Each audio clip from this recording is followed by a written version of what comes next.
All of the criminals and all of those who wish to do wrong realize that it is a bigger and better business than drugs, because tragically and unfortunately and with great sadness, they use their product over and over again. They use these innocent persons, many women, many children, many boys, over and over again. Because this criminal activity rarely occurs in public view, it is difficult to say exactly how many children are being victimized. What we do know, however, is that the problem is extensive.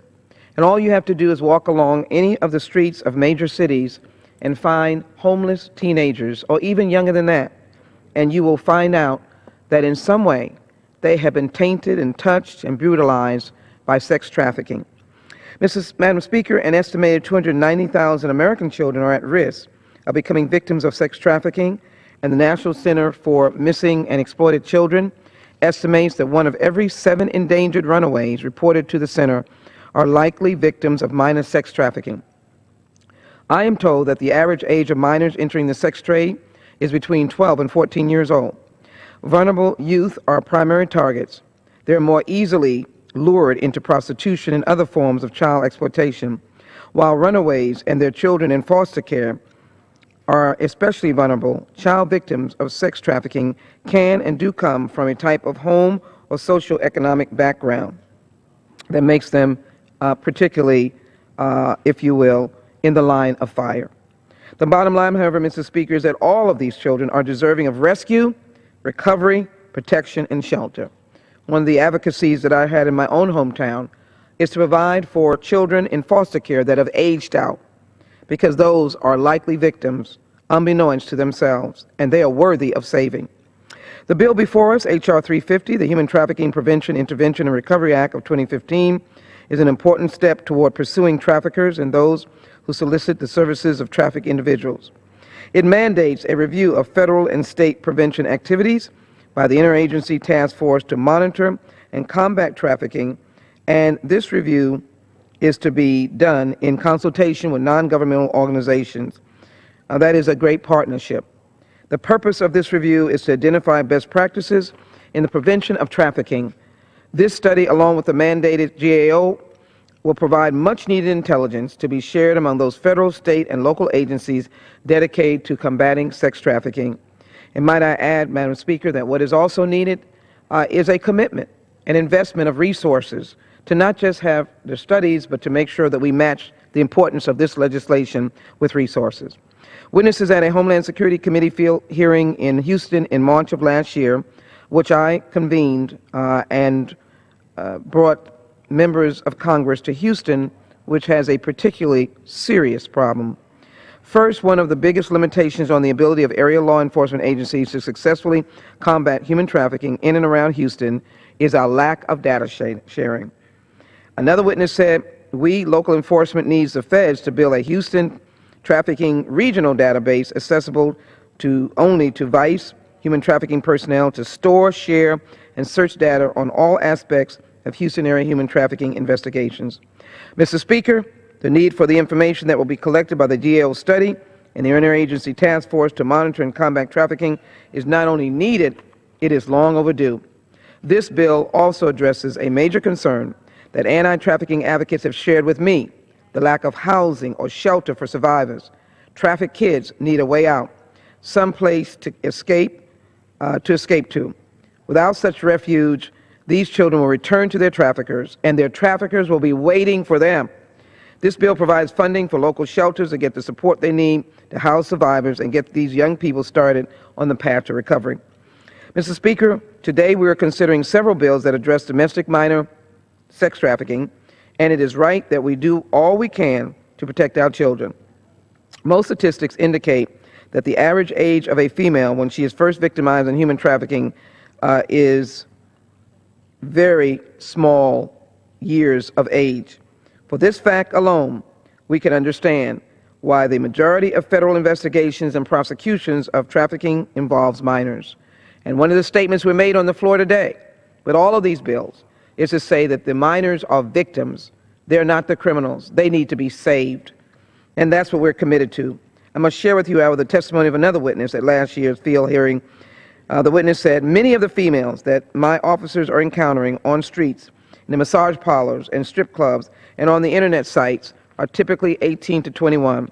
We know from experience that while these young women may be adults now, they have all likelihood been under the control of a pimp trafficker for many years. Madam Speaker, I met those women, and yes, they have been under the horrible domination of these traffickers for many years. Some were sold by their parents. We need to take definitive steps to ensure that this group of victims does not fall through the cracks, because we are focusing on the minors by ensuring that the laws we pass and the supportive assistance we establish is also available to these older young women. In closing, Madam Speaker, I encourage my colleagues to join me in supporting H.R. 350, the Human Trafficking Prevention, Intervention, Recovery Act. I compliment the sponsors and co-sponsors, and I encourage them to remember that there are still those other victims of human trafficking who are equally deserving of our consideration and protection. While we will accomplish much in combating human trafficking by actions today, let us commit ourselves to doing more. With that, I reserve my time. The gentlelady reserves. The gentleman from Wisconsin. Madam Speaker, I yield such time as she may consume to the author of this bill, gentlewoman from South Dakota, Ms. Noem. The gentlelady is recognized. Thank you, Madam Speaker. You know, Madam Speaker, for many years my perspective of human trafficking was based off of a scene I had seen in a movie. It was a scene where a father came to a playground and took the hand of his 6-year-old daughter, took her off to have sex with someone, and then brought her back to play. And that was a scene from a country far, far away, but it changed me forever. And oftentimes when I think about human trafficking or sex trafficking, over those years I would think about it being far, far away from home. But then I began to learn about what a problem we have here in the United States, and that it's not just happening in other countries, that it happens here. It happens in states like New York and Florida and California, but it also happens in South Dakota. And that's devastating for me for many reasons, because not only do I have children, I have 2 daughters, and I know that the average age that a young girl is trafficked is between the ages of 12 and 14. I have a son who's 12. The average age of boys who are trafficked is between the ages of 11 and 13. And I cannot imagine my children having to go through what some of these victims have to go through. I also spent my life involved in many different youth organizations. I've been a children's minister for many years. I still teach Sunday school. I've been involved with 4-H. So I've spent my life with kids, trying to help their lives to become better so that they can build the kind of traits and character that they need to benefit the world. And I recognize that many children don't have those opportunities, yet I see the devastating effects of this industry here in our country. You know, they say one of the first steps to recovery is admitting that you have a problem. And we have got a huge problem in this country. And that is why you will find these bills on the House floor today, is because we want to make sure that we not only recognize that there's a problem, but that we give our law enforcement officers as many tools as possible to get rid of this industry and to help as many victims as possible.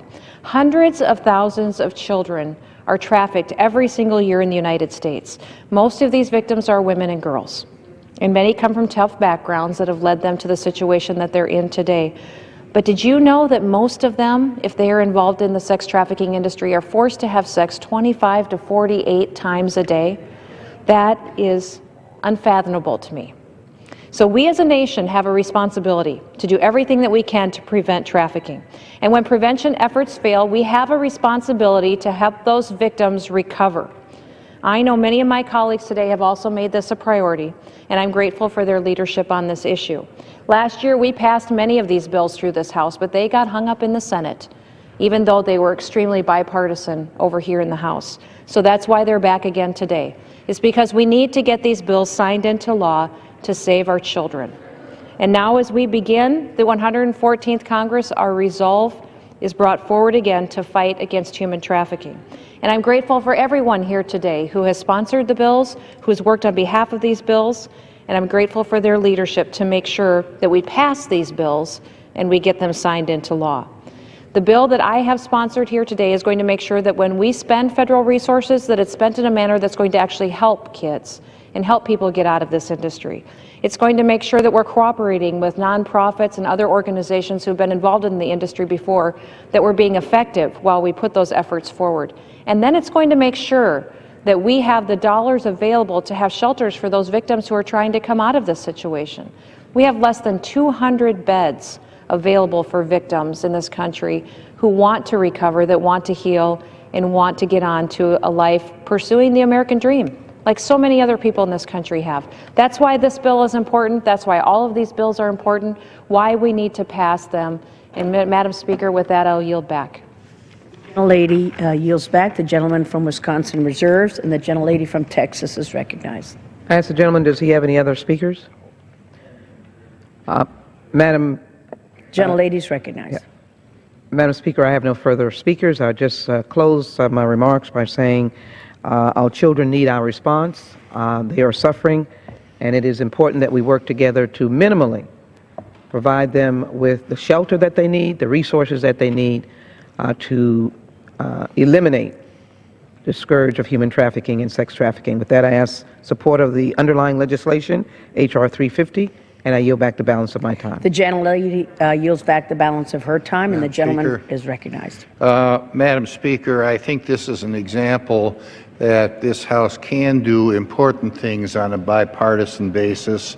I commend the gentlewoman from South Dakota for introducing the legislation. I commend the gentlewoman from Texas for supporting the legislation. I urge an aye vote and yield back the balance of my time. The gentleman yields back the balance of his time. The question is, will the House suspend the rules and pass the bill H.R. 350? Those in favor say aye. Those opposed, no. In the opinion of the chair, 2/3 being in the affirmative, the rules are suspended, the bill is passed, and without objection, the motion to reconsider is laid upon the table. Speaker. For what purpose is the gentleman from Wisconsin seeking Madam recognition? Speaker, I move that the House suspend the rules and pass H.R. 159, the Stop Exploitation Through Trafficking Act of 2015, as amended. The clerk will report the title of the bill. H.R. 159.